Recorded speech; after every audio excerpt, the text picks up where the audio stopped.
કેમ છો મિત્રો? નમસ્કાર.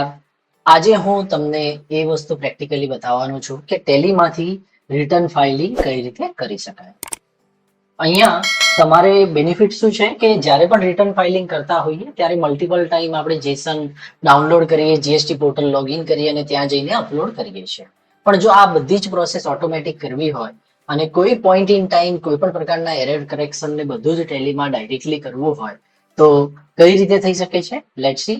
આપણે સૌથી પહેલા અહીંયા એક્સચેન્જ મેનુમાં જઈને રિટર્ન ફાઇલિંગ માટે ફાઇલ GSTR1 પર ક્લિક કરી છે અને અહીંયા કંપની રજિસ્ટ્રેશન જે છે એ હું તમિલનાડુ સિલેક્ટ કરું છું અને પીરિયડ જે છે એ એપ્રિલ મંથ આપણે લીધેલો છે. હવે રિટર્ન ફાઇલિંગ માટે અહીંયા સેન્ડ બટન પર નીચે ક્લિક કરવાનું છે અને સેન્ડ બટન પર જેવું ક્લિક કરીએ છીએ એટલે જીએસટી પોર્ટલ લોગિન માટે ઓટીપી માંગે છે. આપણે જેવો પોર્ટલ પર ઓટીપી આપીએ છીએ એવો રિટર્ન ડાઉનલોડ પણ થઈ જાય છે અને સાથે સાથે મેચિંગ વિથ સમરીનું આપણને મેસેજ પણ આપે છે. એટલે આપણે રિટર્ન ફાઇલિંગ આગળ વધારી શકીએ છીએ અને નોટ ફાઇલ સ્ટેટસ છે કન્ટિન્યુ ફાઇલિંગ કરીએ છીએ. અહીંયા ટેલી જે છે એ ડોંગલ બેઝ ડિજિટલ સિગ્નેચર કે આધાર વાળું ઈવીસી મોબાઈલ વેરિફિકેશન પણ કરી શકાય. ઈવીસી થ્રુ આપણે કન્ટિન્યુ કરી પેન નંબર આપી એન્ટર કરી રહ્યા છીએ અને આપણા મોબાઈલ નંબર જે આધાર રજિસ્ટર્ડ છે એના પર ઓટીપી આવે અહીંયા આપણે આપવાનો હોય છે. એ ઓટીપી જેવો આપણે એન્ટર કરીએ છીએ તો રિટર્ન ફાઇલિંગ જે છે એ GSTR1 નું ટેલીમાંથી જ ડાયરેક્ટલી સક્સેસફુલી થઈ જાય છે અને ARN નંબર જે આપણે પોર્ટલ પર જઈને જનરેટ કરીએ અહીંયા મળી જાય છે. સ્ટેટસ ફાઇલ્ડ ARN જનરેટેડ અને એનો ARN ડેટ બધું જ અહીંયા મળી ગયું છે. હવે આપણે એને એકવાર પ્રિન્ટ પ્રિવ્યુમાં જોઈએ કે એ ડિટેલ્સ કઈ રીતે જોવા મળી રહી છે.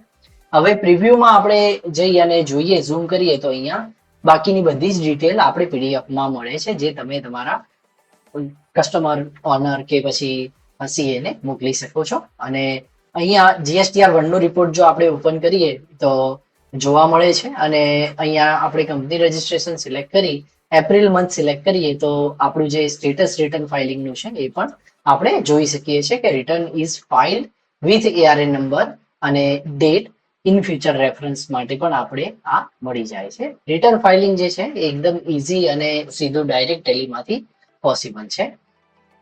અહીંયા તમારે જુઓ તો પોર્ટલ લોગિન કરવાની જરૂર નથી પડી.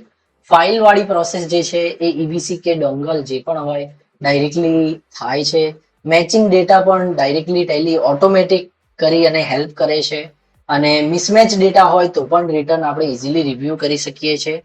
અહીંયા બીજો એક સૌથી મોટો બેનિફિટ છે કે once the return is file, જ્યારે રિટર્ન ફાઇલ થઈ જાય છે પછી રિટર્નને માર્ક કરી શકીએ છીએ, માર્ક એઝ અ ફાઇલ. અને એના પછી કોઈ પણ પ્રકારના ચેન્જીસ જો એ પહેલાના ડેટા પર કરીએ તો એ હાઇલાઇટ સેપરેટલી ટેલીમાં થાય છે. તો this is one of the best benefit of the return filing from the Tally. અને બીજું આપણે આગળ જોઈએ તો અહીંયા નીલ રિટર્ન ફાઇલિંગ પણ ડાયરેક્ટલી ટેલીમાંથી પોસિબલ થઈ શકે છે. તો thank you so much for watching this video.